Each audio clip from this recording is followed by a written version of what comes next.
Baik, rentetan daripada dapatan yang dikeluarkan oleh Kementerian Kesihatan Malaysia, Majlis Keselamatan Negara telah pun menggagaskan dan juga memerintahkan Perintah Kawalan Pergerakan Bersyarat yang dilaksanakan bermula hari ini di seluruh kawasan Putrajaya, Selangor dan juga wilayah Persekutuan Kuala Lumpur. Cuma yang jadi persoalan tentang mengapa dilaksanakan PKPB itu dan bagaimana SOP yang akan dilaksanakan di 3 kawasan tersebut.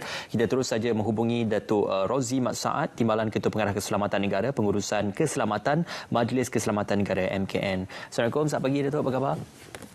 Waalaikumsalam. Warahmatullahi. Khabar baik. Baik, terima kasih Datuk kerana bersama dengan kami.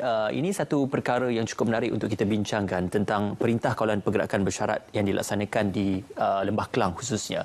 Kerana kalau mengikut kenyataan Tan Sri Dr. Hisham Abdullah, alasan pelaksanaannya itu disebabkan adalah kerana kes-kes yang didapati di kawasan Selangor itu sudah mula dikatakan bersepah ataupun menjadi kita kata di beberapa kawasan yang sudah pun dikatakan dijadikan satu kawasan yang tidak ada kepastian. Jadi dalam hal ini bagaimana Datuk melihat perbandingan antara PKPB yang dilaksanakan di kawasan Lembah Kelang dan juga Perintah Kawalan Pergerakan dilaksanakan di kawasan Sabah dan juga di kawasan negeri Kedah? Perintah Kawalan Pergerakan Bersyarat yang dilaksanakan di Lembah Kelang ini, ia adalah satu langkah proaktif, langkah awal yang terpaksa dan kita mesti jalankan, laksanakan. Baik. Kerana kita dapat penularan kes-kes positif di daerah-daerah di negeri Selangor ini dan di Lembah Kelang. Baik. Kita dapati peningkatan di kawasan Kelang umpamanya dan daerah Petaling umpamanya dalam 5 atau 6 hari kebelakangan, dan jumlah kes positif ini meningkat kemudiannya pada hari-hari semalam dan seterusnya.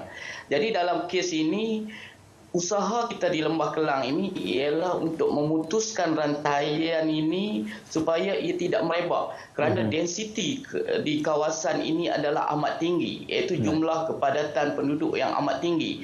Sangat penting untuk kita kawal penularan ini supaya ia tidak mendadak peningkatannya. Manakala di Sabah, kawalan yang kita buat ia lebih kepada usaha untuk kita memastikan rantaian itu juga dapat kita sekat, tidak menular dalam kalangan penduduk dan ia tidak merebak di kawasan-kawasan lain yang masih lagi tidak ada kes positif. Begitu juga di Kedah. Di Kedah ia lebih kepada pendekatan bersasar, kerana kluster tembok umpamanya, jumlah kes-kes positif ini berada di satu tempat yang usaha kita bertumpu di tempat itu. Baik. Iaitu di Penjara Alustar dan Penjara Pokok Senar. Baik, Datuk, ada juga yang mempersoalkan ataupun memberi persoalan yang lebih menjurus kepada kenapa kegiatan ataupun pergerakan rentas daerah itu tidak digalakkan ataupun tidak dibenarkan dalam PKPB yang dilaksanakan di kawasan Lembah Kelang.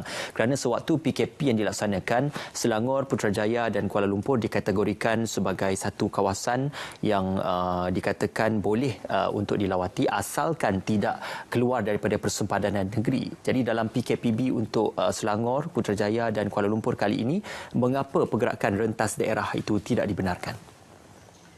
Kita sedang berperang untuk memutuskan rantaian pandemik COVID-19 ini. Kalau kita lihat peperangan kita pada era ini, masa kini, kita committed, kita berazam untuk memutuskan rantaian ini dengan secara sepenuhnya. Jadi usaha ini menuntut tindakan yang tuntas, tindakan yang konkret. Dan jadi kita lihat di sekitar Lembah Kelang ini, mobiliti penduduk yang amat tinggi menjadi satu risiko yang sangat penting untuk kita tangani.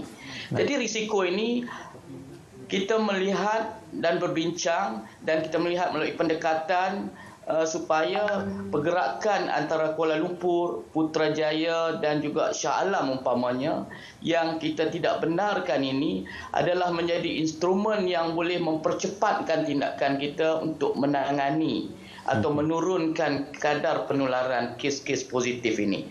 Justru itu kita melihat tindakan kita kali ini jauh, kita meminta atau melihat kesan yang sangat penting, yang impak yang sangat baik kita nak lihat di sini. Jadi oleh itu kita putuskan pada kali ini di Lembah Kelang, iaitu di Kuala Lumpur, di Putrajaya dan di Shah Alam, Selangor, kita tidak benarkan pergerakan rentas daerah itu.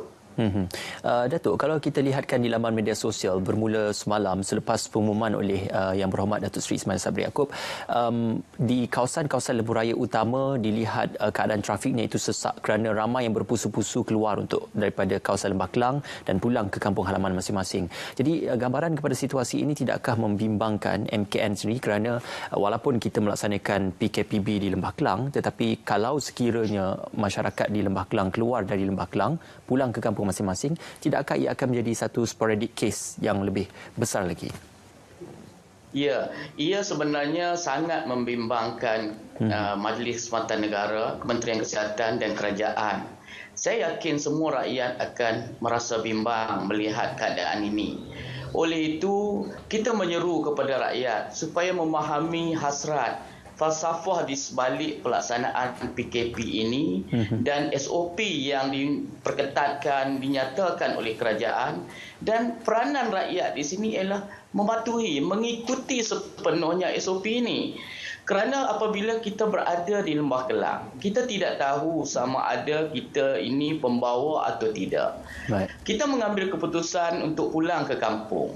Sedangkan di kampung mungkin kita menemui ibu, ayah dan juga golongan yang lebih berisiko, iaitu berumur 60 tahun ke atas.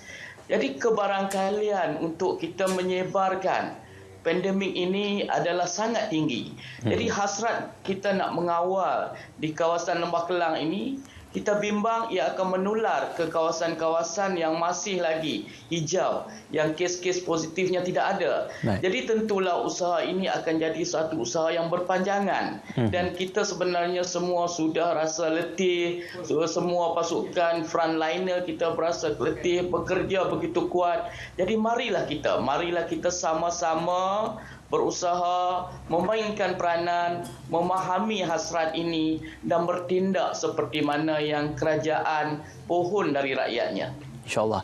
Satu perkongsian cukup jelas. Terima kasih diucapkan kepada Yang Berbahagia Datuk Rozzi Mat Saad, Timbalan Ketua Pengarah Keselamatan Negara, Pengurusan Keselamatan, Majlis Keselamatan Negara MKN, dan juga terima kasih kepada MKN dalam usaha pemahaman lebih jelas kepada Perintah Kawalan Pergerakan Bersyarat yang dilaksanakan di kawasan Lembah Kelang. Baik, seterusnya kita akan bersama dengan sahabat penyakit